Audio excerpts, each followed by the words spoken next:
when Mullen was there, he braced his opposite numbers in the Israeli leadership, and he said, look, don't even think of any tricks in the Persian Gulf or anything that would provoke the Iranians so that they would attack you, and then you would expect us to come in. We're not going to come in if you provoke the attack.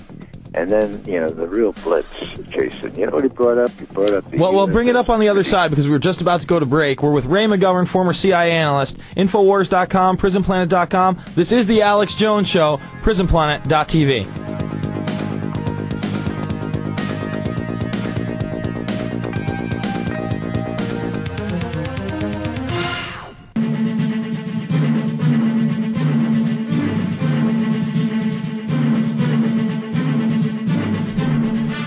All right, folks, we are back. It's the Alex Jones Show. I'm Jason Burmis, subbing in. I'm a filmmaker. I've made Fabled Enemies, Loose Change 2nd Edition, Loose Change Final Cut. I'm currently working on Invisible Empire, and I hope that you go to Infowars.com right now and order copies, make copies, hand them out.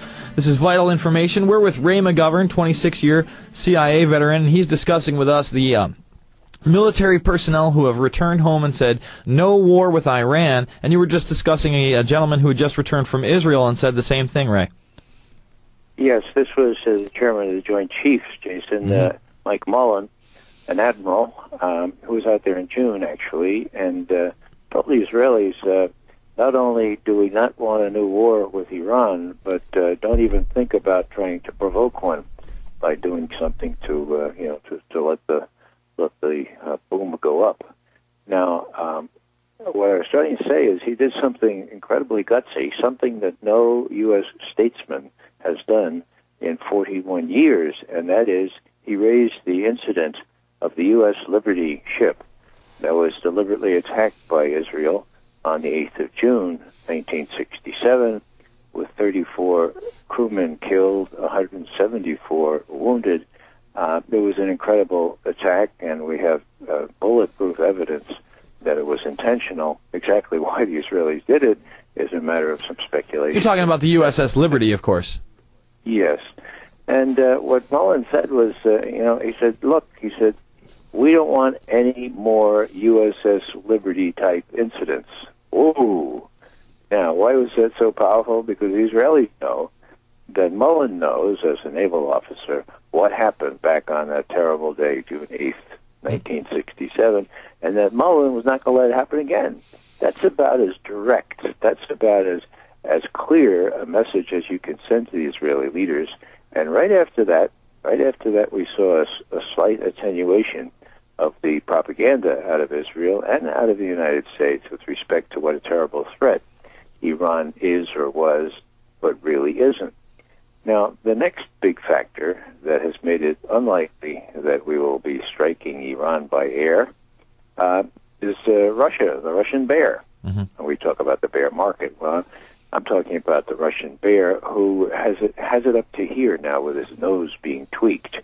What happened was the Russians saw Israel and saw us, that is Cheney and Elliot Abrams and those types in the White House, as being behind that idiot Saakashvili's attack on South Ossetia. Mm-hmm.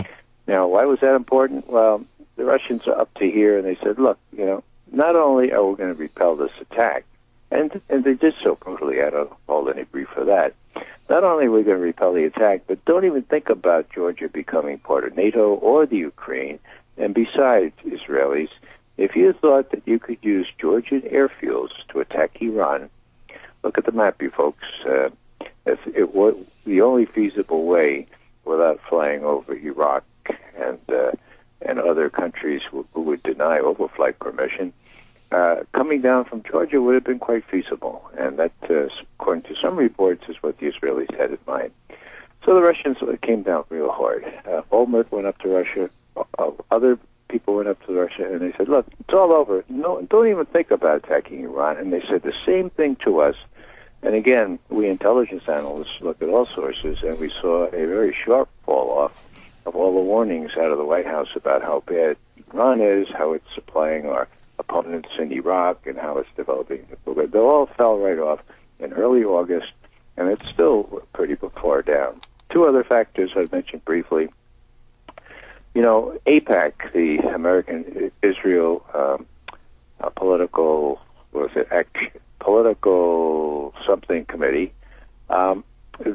drafted legislation.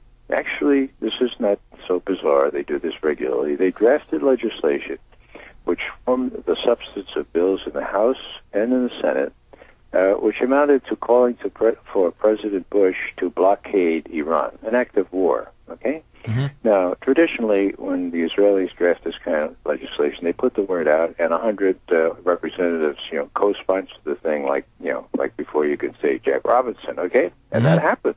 But guess what? And the same thing happened in the Senate. Guess what? Grassroots folks inundated their representatives with calls, with emails, with faxes, and everything else, and got them thinking. And actually, some of the co-sponsors withdrew their sponsorship of that bill because they were afraid that, indeed, the president would be encouraged. Here's Congress telling him to make an act of war on Iran. I think they also didn't want to fall victim to what I call the Hillary Clinton factor. Hillary actually thought it would be a smart political move when she voted for the war against Iran. All right, hold that thought, Ray. We're going to be with you after the break. We're going to take your calls. Ray McGovern, CIA analyst. It's the Alex Jones Show.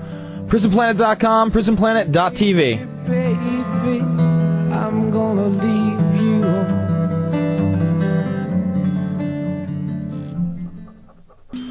All right, folks, we're back. It's the Alex Jones Show. I am Jason Burmis, sitting in for Alex Jones. We are with Ray McGovern. We're discussing the upcoming election.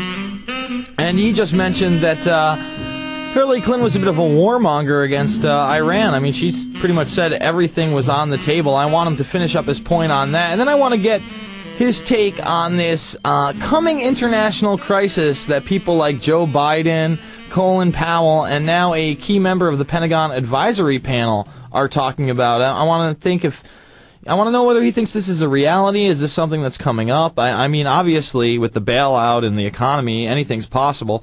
But why don't you finish up your point and then comment on that? Sure. Yeah. The business about the attack on Iran being off the table, probably. I just finish up by saying that it was a grassroots effort, but many of the congressmen who actually had co-sponsored the bill withdrew that co-sponsorship, and I think it wasn't altogether altruistic. I think they were thinking about 2 years from now when they're running again, and there's a wider war still, and they voted for it. What I call the Hillary Clinton effect would set in. You'll recall that back in October 2002, she thought it was the politically smart thing to do to vote for a war. Turned out to derail her attempt to be president.